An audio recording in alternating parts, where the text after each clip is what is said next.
தமிழக மக்கள் அனைவருக்கும் ஒரு இனிய சிறப்பான வணக்கத்தை நான் தெரிவிச்சுக்கிறேன். உடனுக்குடன் வானிலை தொடர்பான விவரங்களை பெற மறக்காம நம்ம யூடியூப் சேனல் பக்கத்தை சப்ஸ்கிரைப் பண்ணுறோங்க. அப்படி கூடவே லைக் பண்ணி விட்டுருங்க. இன்றைக்கான தேதி பார்த்தீங்கன்னா நவம்பர் 13/11/2024. நம்ம நீண்ட நாட்களாகவே சொல்லிக்கிட்டே வந்தோம். அதாவது மழை இருக்குது, கண்டிப்பாக எல்லா இடங்களுக்கும் எல்லா மாவட்டங்களுக்கும் கடலோர மாவட்டங்களில் அதிகமாக மழை இருக்குது, கவலைப்படாதீங்க, மழை கண்டிப்பாக இருக்குது, எச்சரிக்கையாக இருங்க அப்படின்னு நம்ம சொல்லிக்கிட்டே வந்தோம். நம்ம அறிவித்தபடியே அந்த நாள் வந்து விட்டது. இன்னைக்கு தேதி நவம்பர் 13ஆம் தேதி. நேற்று இரவு முதல் தற்பொழுது வரைக்கும் கனமழை முதல் மிக கனமழை வரைக்கும் கடலோர மாவட்டங்களை விட்டு விட்டு பதிவாகி வருகிறது. குறிப்பாக புதுச்சேரியில் நேற்று இரவே மழைங்க. நேற்று இரவு 11 மணிக்கு மேலே மழை தொடங்கி தற்பொழுது வரைக்கும் விடிய கடலோர மாவட்டங்களில் கனமழை பரவலாகவும் மிக கனமழை கூட சில நேரங்களில் பதிவாகி இருக்கிறது. குறிப்பாக காரைக்கால், நாகப்பட்டினம், தஞ்சாவூர் மாவட்டம், திருச்சிராப்பள்ளி மாவட்டம், அரியலூர், பெரம்பலூர், புதுக்கோட்டை மாவட்டங்களில் பரவலாக தூறல் மழை, அதாவது விடிய மிதமான மழை முதல் தூறல் மழை, சாரல் மழை தொடர்ச்சியாகவே பதிவாகுது. இதில் அதிகமான மழை பொழிவு அப்படிங்கிறது கடலோர மாவட்டம், அதாவது நாகப்பட்டினம் வடக்கு பகுதி, கும்பகோணம், திருவாரூர், மன்னார்குடியோட வடக்கு பகுதி. இதில் குறிப்பாக நாகப்பட்டினம் வடக்கு பகுதி முதல் காரைக்கால், திண்டிவனம், விழுப்புரம், விருதாச்சலம், கள்ளக்குறிச்சி, புதுச்சேரி, கடலூர், அதாவது கடலூர் புதுச்சேரி மையமாக வைத்து விடிய கனமழை கொட்டித்திருக்கிறது. எனவே கடலோர மாவட்ட மக்கள் கவனமாக இருக்கவும். வட மாவட்டம், டெல்டா மாவட்டம், குறிப்பாக சென்னை முதல் கோடியக்கரை, அதாவது சென்னை முதல் வேதாரண்யம் வரைக்கும் இடைப்பட்ட அனைத்து கடலோர மாவட்ட மக்களும் கவனமாக இருங்க. இன்று மதியம், மாலை, இரவு, இனிமேல் அடுத்தடுத்து வரக்கூடிய நாட்களில் மழை பொழிவு கடலோர மாவட்டங்களில் தொடர்ந்து பெய்து கொண்டே இருக்கும். விட்டு பதிவாகும். அதாவது விட்டு வெளிச்சம் காட்டும், பிறகு மழை வரும், பிறகு வெளிச்சம் காட்டும், மழை வரும். இப்படி விட்டு கடலோர மாவட்டங்களில் மழை பொழிவு தொடர்ந்து பெய்து கொண்டே இருக்கும். அது மட்டும் இல்லைங்க, இன்னைக்கு மேற்கு மாவட்டங்களுக்கும் கனமழை முதல் மிக கனமழை வரைக்கும் வாய்ப்புகள் தெரிகிறது. கிருஷ்ணகிரி மாவட்டம், தருமபுரி மாவட்டம், வட உள் மாவட்டம் முழுவதுமே பரவலாக கனமழைக்கு வாய்ப்பு இருக்குது. குறிப்பாக கிருஷ்ணகிரி மாவட்டம், தருமபுரி மாவட்டம், சேலம் மாவட்டம் கனமழைக்கு வாய்ப்புகள் அதிகமாக தெரிகிறது. அதே போல் அரியலூர், பெரம்பலூர், நாமக்கல், திருச்சி, தஞ்சாவூர் பரவலாக கனமழைக்கு வாய்ப்பு தெரிகிறது. கோயம்புத்தூர், திருப்பூர், கரூர், ஈரோடு மாவட்டங்களுக்கும் மேற்கு உள் மாவட்டங்களுக்கும் பரவலாக கனமழைக்கு வாய்ப்புகள் இன்றைக்கு தெரிகிறது. தென் மாவட்டங்கள் முழுவதுமே மழைக்கு வாய்ப்பு இருக்குது. தென் மாவட்டங்கள் முழுவதுமே இன்றைக்கி மழை வாய்ப்புகள் அதிகம் தான். ஏன்னு கேட்டிங்கன்னா எல்லா இடங்களுக்கும் மழைக்கு வாய்ப்பு இருக்குங்க. அதாவது எந்த இடத்துலும் மழை பதிவாகலாம், எந்த நேரத்திலும் எந்த மேற்கு மாவட்டங்களில் மழை குறையும், மழை பெய்யாதுன்னு சொல்ல முடியாது. எந்த நேரத்திலும் மேற்கு மாவட்டங்களுக்கு ஒரு சிறிய மழை மேகம் திடீரென்று தீவிர பிக்கப் ஆகி மழை கொடுக்கலாம். ஏன்னு கேட்டிங்கன்னா இப்போ சிஸ்டம் நம்ம பக்கத்தில் தான் இருக்குது. மிக தமிழகம் நெருக்கமாக அமைஞ்சிருச்சு. இதனால் மழை பொழிவு தமிழகம் முழுவதும் மழைக்கு வாய்ப்பு இருக்குது. எந்த இடத்திலும் எந்த நேரத்திலும் உங்கள் மாவட்டம் நோக்கி மழை வரலாம், அதிக வாய்ப்பு தான்.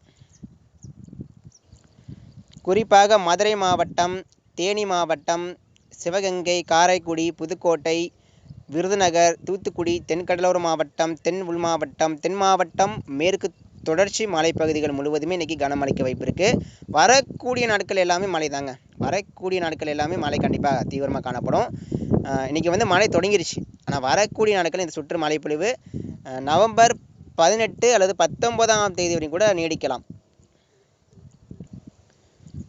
எனவே எல்லா இடங்களுக்கும் மழை உறுதி. எல்லா இடங்களுக்கும் எல்லா மாவட்டங்களுக்கும் மிகவும் சிறப்பான மழைப்பொழிவு காத்திருக்கிறது. சென்னை, திருவள்ளூர், காஞ்சிபுரம், வட கடலோர மாவட்டங்களுக்கு அடுத்தடுத்து வரக்கூடிய மணி நேரத்தில் விட்டு கனமழை பதிவாகும். கடலோர மாவட்டங்கள் முழுவதுமே மழை கண்டிப்பாக தீவிரமாக காணப்படும். விட்டு பெய்யும். அதாவது விட்டு வரும் போகும் வெளிச்சம் காட்டுச்சுன்னா ஓரளவு கொஞ்சம் மங்கலான வெயில் காட்டிட்டு டக்குன்னு மழை வந்துடும். எனவே வட மாவட்டம் முழுவதுமே கனமழைக்கு வாய்ப்புகள் அதிகம் தெரிகிறது. இன்று முதல் அடுத்தடுத்து வரக்கூடிய மணி நேரத்தில் அடுத்தடுத்து வரக்கூடிய நாட்களும் மழை தொடரும். வட மாவட்டம், டெல்டா மாவட்டம், தென் மாவட்டம், மேற்கு மாவட்டம், எல்லா இடங்களுக்கும் எல்லா மாவட்டங்களுக்கும் எல்லா ஊர்லேயும் வரக்கூடிய நாட்களில் மழைப்பொழிவு கண்டிப்பாக தீவிரமாக காண முடியும். இந்த சுற்று மழைப்பொழிவு பொறுத்த வரைக்கும் நவம்பர் 19ஆம் தேதி வரைக்கும் நீடிக்கும். இந்த நிகழ்வு தீவிரத்தன்மை பார்த்திங்கன்னா, அதாவது காற்று சுழற்சி, தீவிர காற்று சுழற்சி வரைக்கும் தற்பொழுது கடலுடன் இணைந்த சுழற்சியாக தற்பொழுது தீவிரம் அடைந்து கொண்டிருக்கிறது. ஸோ இதனால் காற்று வேகம் தமிழ்நாட்டில் வலுவாகவே வீசும். அதாவது இப்போ நிகழ்வு அது அருகே இருப்பதனால காற்று, அதாவது வடகிழக்கிலிருந்து காற்று அப்படிங்கிறது அந்த சுழற்சி தமிழகம் நோக்கி தற்பொழுது வந்து கொண்டிருக்கிறது. இதனால் தமிழகத்தில் ஒரு ஒரு மிதமான காற்று, இப்போ தென்மேற்கு பருவமழை காலத்தில் வீசு பார்த்தீங்கன்னா அதே காற்று தான் இருக்கும். ரொம்ப அதிகமான காற்று வீசாது, இதமான ஒரு தென்றல் காற்று வீசிக்கிட்டே இருக்கும். மழை பெய்யும் பொழுது காற்றும் அடிக்கும். இதனால் புயல் அப்படின்னு அச்சப்படாதீங்க, இது புயலாக மாற வாய்ப்பில்லை.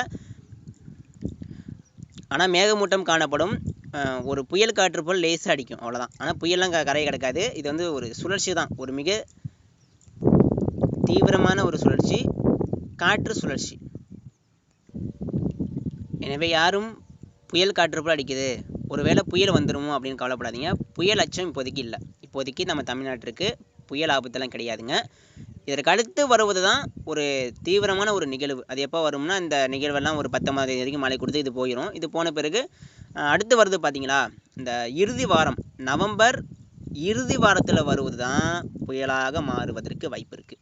அந்த நிகழ்வை நம்ம வந்து தொடர்ந்து கண்காணிக்கணும். நம்ம எல்லாருமே இந்த நிகழ்வு போன பிறகு அடுத்த நிகழ்வுக்கு தயாராகணும். நம்ம எல்லாருமே கவனமாக இருக்கணும். ஏன்னா அடுத்த நிகழ்வு இதை விட அதிகமான வலிமையான ஒரு நிகழ்வு, ஒரு புயலாக கூட மாறுவதற்கு சான்சஸ் அதிக வாய்ப்பு தான்.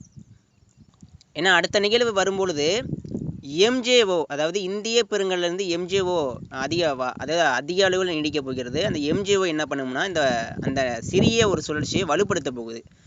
அப்படி தீவிரப்படுத்தி நம்ம தமிழகம் நோக்கி அனுப்ப போகுது எம்ஜேஓ. எனவே இந்த நிகழ்வு போன பிறகு அடுத்து வருவது தான் புயலாக மாறுவதற்கு அதிக வாய்ப்பு இருக்குது. எனவே இப்போ புயலை பற்றி கவலைப்படாதீங்க. இதற்கு அடுத்து இந்த சுற்று மழை முடிந்த பிறகு நம்ம அடுத்த சுற்று மழை அப்படிங்கிறது ஒரு புயலாக மாறுவதற்கு வாய்ப்பு இருக்குது. எனவே இந்த சுற்று மழைப்பொழிவு பொறுத்த வரைக்கும் புயல்லாம் கிடையாது. மழைப்பொழிவு மட்டும் அதிகமாக காணப்படும். வட மாவட்டம், டெல்டா மாவட்டம், தென் மாவட்டம், மேற்கு மாவட்டங்களுக்கு மழைப்பொழிவு மிக மிக அதிகமாக காணப்படும். காற்று வந்து இதமான ஒரு தென்றல் காற்று தான் வீசும். அதாவது தென்மேற்கு பருவமழை காலத்தில் எப்படி வீசும் அதே போல் தென்றல் காற்று வீசும். எனவே எல்லா இடங்களுக்கும் எல்லா மாவட்டங்களுக்கும் மழை உறுதிங்க. வட மாவட்டம், டெல்டா மாவட்டம், தென் மாவட்டம், மேற்கு மாவட்டம் எல்லா இடங்களுக்கும் இன்றைக்கி வந்து மேற்கு மாவட்டங்களுக்கும் மழை கண்டிப்பாக இருக்குது. மேற்கு மாவட்டம், மேற்கு உள் மாவட்டம், கிருஷ்ணகிரி, தருமபுரி எல்லா இடங்களுக்கும் மழை பெய்யும். எல்லா இடங்களுக்கும் எல்லா மாவட்டங்களுக்கும் தமிழகம் முழுவதும் இன்றைக்கி மழைக்கு வாய்ப்பு இருக்குது. என்ன கேட்டிங்கன்னா, சிஸ்டம் நம்ம பக்கத்தில் தான் இருக்குது. இதனால் எந்த நேரத்திலும் உங்கள் ஊரில் மழை பெய்யலாம். சென்னை முதல் கோடியக்கரை வரைக்கும், சென்னை, திருவள்ளூர், காஞ்சிபுரம், செங்கல்பட்டு, புதுச்சேரி, கடலூர், மரக்காணம், நாகப்பட்டினம், திருவாரூர், தஞ்சாவூர், காரைக்கால் அனைத்து கடலோர மாவட்டங்களிலும் விட்டு கனமழை முதல் மிக கனமழை வரைக்கும் பதிவாகும். நன்றி. தினசரி வானிலை பற்றி அறிய நம்ம யூடியூப் சேனல் பக்கத்தில் சப்ஸ்கிரைப் பண்ணுறேங்க.